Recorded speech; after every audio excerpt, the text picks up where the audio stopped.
বাড়ির চারপাশে তুলসী গাছ রাখবেন কেন? ভগবান নিজে চৈতন্য মহাপ্রভু বলেছেন চৈতন্য ভাগবতে, ভগবান 4 জায়গায় থাকেন। বলবো 4 জায়গায় কোথায়? আপনার হ্যাঁ বললে বলবো, ঝিমিয়ে পড়েছে হয়তো, এটা জোরে হরি বল বলেন তো। বাহ, ভগবান 4 জায়গায় থাকেন। গঙ্গা, মনে রাখবেন, গঙ্গা, তুলসী, ভাগবত আর ভক্তজনে।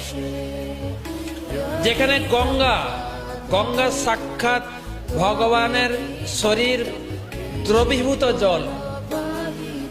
ব্রহ্ম দবত্ত অপগচ্ছতি নিরধর্মই শাস্ত্রে বলছেন। গঙ্গাতে ভগবান আছেন। আর কোথায় আছেন? তুলসী। যেখানে তুলসী সেখানে ভগবান আছেন। যেখানে ভাগবত সেখানে ভগবান আছেন। যেখানে ভক্ত সেখানে ভগবান আছে। তো তুলসী গাছ লাগাবেন, ভগবান থাকবেন, এটা তো একটা কথা। দ্বিতীয় কথা হচ্ছে, বৈজ্ঞানিকরা বলছে তুলসী গাছ প্রচুর পরিমাণে অক্সিজেন সাপ্লাই দেয়। বাড়ির চারদিকে তুলসী গাছ থাকা মানে, বলে না বৃন্দা দেবী, বৃন্দাবন, সেখানে তো ভগবান থাকে। ভগবান কোথায় থাকেন? বৃন্দাবন। বৃন্দা দেবীর বন যেখানে থাকবে ভগবান থাকবেন।